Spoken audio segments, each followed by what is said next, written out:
Catch you later, half-built home. I'm off on an adventure. I've got 2 planes to catch and then about a 3.5 hour drive into the bush. It's about 3.5 hours from the nearest town. I'm excited. I'm ready for something new.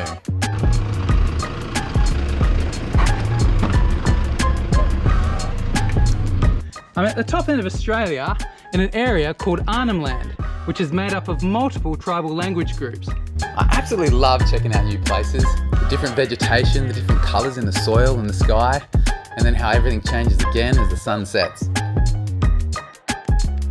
Made it so pretty out here. In the morning, you'll be surprised. I'll be surprised. Right now, I've got some dinner. They've already caught some fish and made a beautiful curry. Oh, it's gonna be delish. Yes. Oh, you should see that. Oh my god. Chuck in some fresh. And this is where I woke up this morning.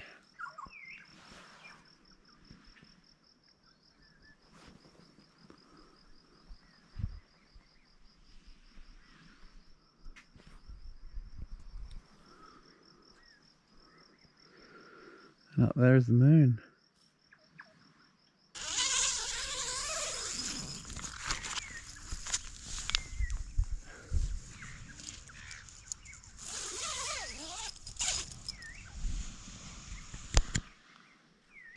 It is such a beautiful morning in paradise. Simple paradise.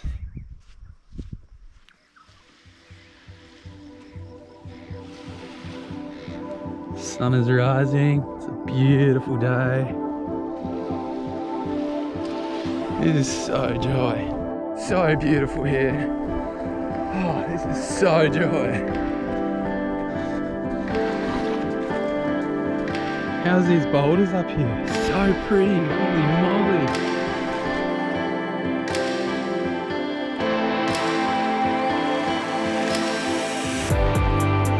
Such a joy spot. I don't think the crocodiles will get me up here.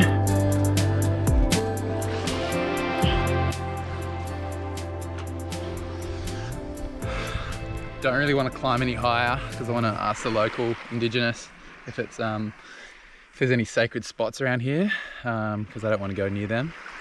So yeah, I'll just stay here and take my first morning in up in Arnhem Land. So joy, so grateful. Oh, so beautiful, right here, right now. Right here, right now. Right here, right now.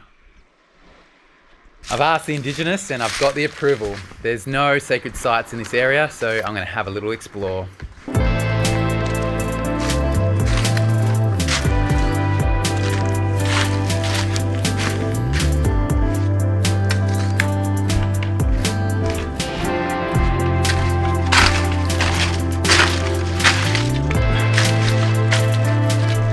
That was a cool little track.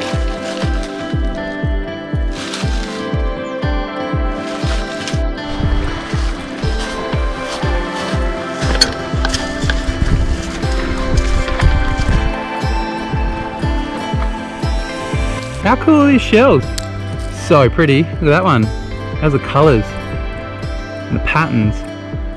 How nice is the sound of shells? There's some dingo prints there. Pretty cool, eh? Right here we got some buffalo prints. And there's a couple little wallaby prints. And it looks like we've found ourselves a little crocodile. Here's a path of a bigger crocodile, the croc slide. Got a nice mud crab in here. Hey! Hey! Hey!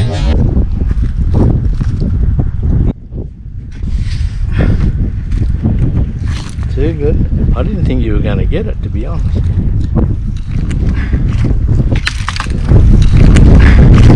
Bit of an entree tonight.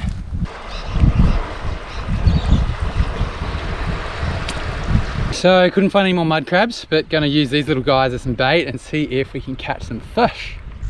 Just got a little baby cod. The other boys have got a few more. Dinner.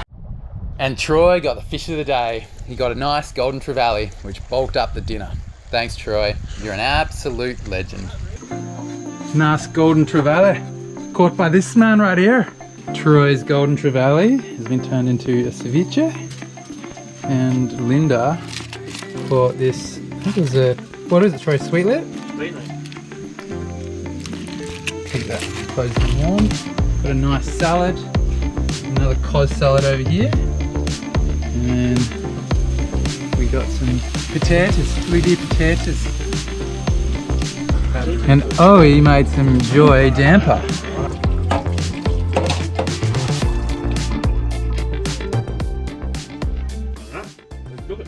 It's a brand new day and it's time to make some spears, some hunting spears. There's two trees that they use to make the spears, Wadawada and Malawan. This is Malawan, also known as native hibiscus. This little ant's nest is green ants. You can actually eat the butts of the ants. They taste like lemon. So if you want some fish with a bit of lemon, just chuck some ant butts on there. Delish.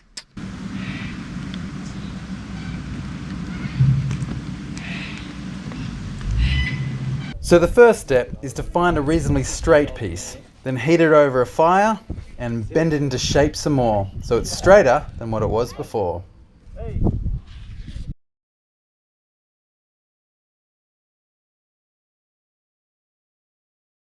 Learned something new. Well, I've actually learned a whole lot of things, but someone just told me that if you wait until the bark is actually black, then it's a lot easier to peel it off and you don't gouge the timber, the spear.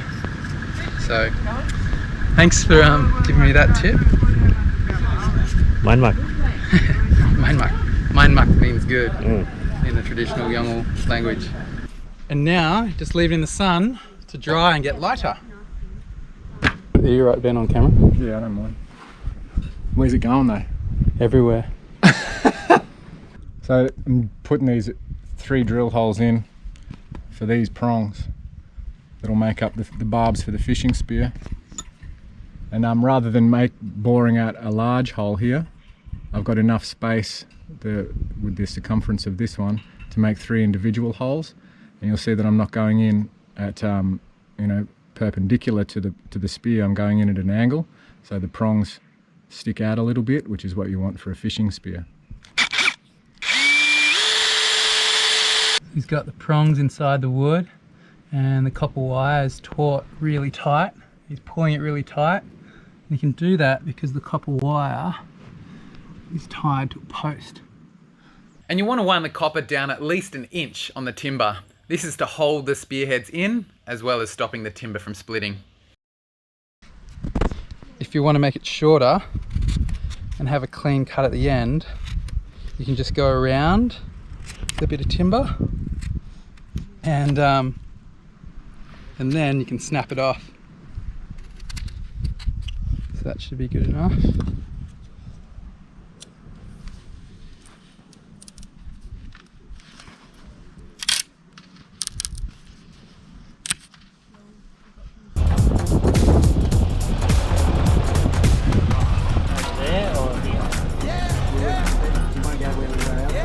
Stop number 1, gonna try here, catch some fish.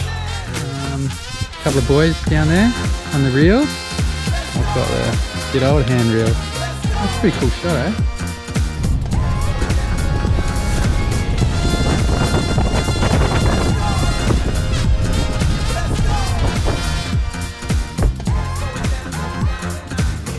Spot number 2.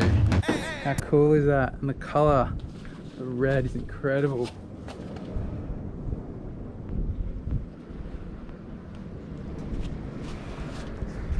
This place is so special. So grateful to be here.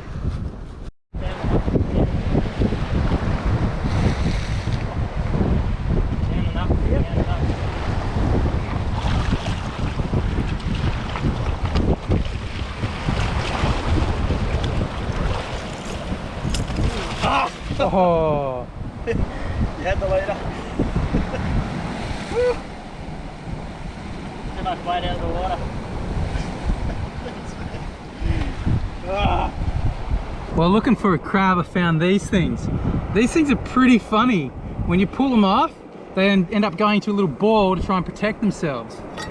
Well, I didn't get a fish, but They found some turtle tracks and they're going to get some turtle legs. Obviously it's a bit surreal for me, but it's the indigenous way and they've been doing it for centuries and centuries and centuries.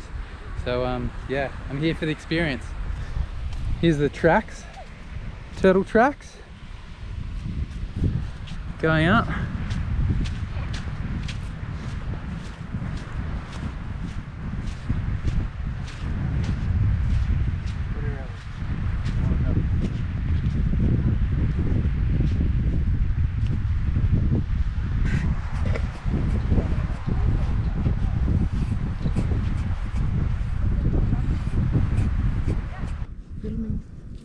Mak ada mana, Pe? That's okay. Main mak.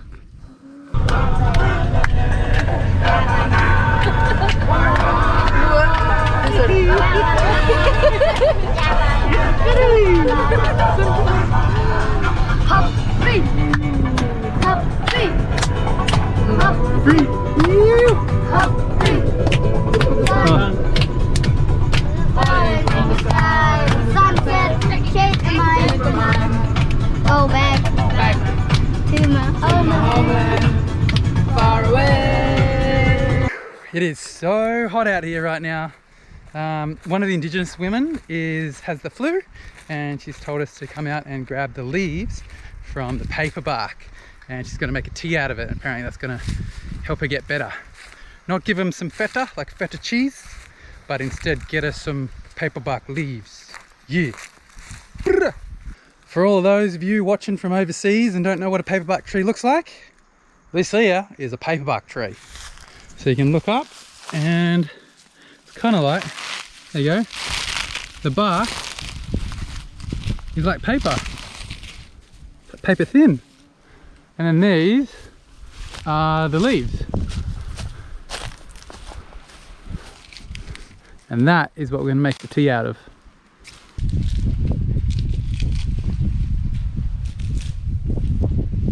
Friend Troy has just told me that this plant has some white berries which you can use as eye drops. So if you get any sty infections or maybe you do a poop and you wipe your eyes because you're crying and you get a bit of an infection, you can use the berries of this tree. I'll show you what they look like. There's a berry that's not quite ready, but we'll try and find some white ones. And here's one, or a few up here, and you squeeze them into your eye. Eye drops that help you see miles and miles and miles. And this here is a really cool plant that friend Emily just pointed out, and she told me that if you get stung by a stingray, say in your foot, then you crunch this plant up into a pulp and then you put on the wound and that helps with the pain, etc, etc. And then right above it we got some pandanus, which is really good for weaving, and you can also eat the nuts of the fruit, which is really hard to get to, but they're like a little peanut. In the Northern Territory up here in Arnhem Land, it's a different type of tree. This pandanus only has one stem. You can see they've all just got one stem coming up, whereas down south where I'm from they have multiple stems. And here's one of the pandanus nuts right here. You open that up and inside it's pretty hard to get to, and you open that and there's a little nut, like a peanut in there. Delish.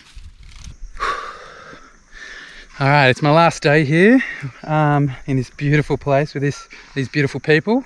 And I brought some aloe vera from home and also some lemon from my neighbour's tree, some lemon seeds. I wanted to plant that and some ginger and some garlic, so they've got some food, some medicine, even though their medicine's amazing, and also some aloe vera for if they get any burns from the fire or anything. But yeah, if I'm ever planting something, I need to make sure that it's something that's not going to spread. So the only thing I can think of is maybe the ginger. So I want them to, I'm going to let them know to keep an eye on it, because we don't want another case of the cane toad, that's for sure.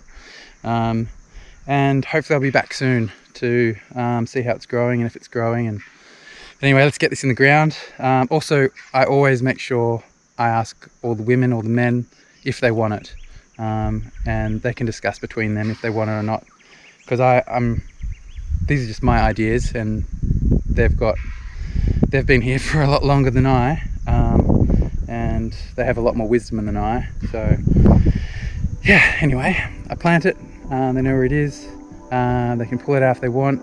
They all want it. They said they love it. I made them some tea because they had a bit of a flu.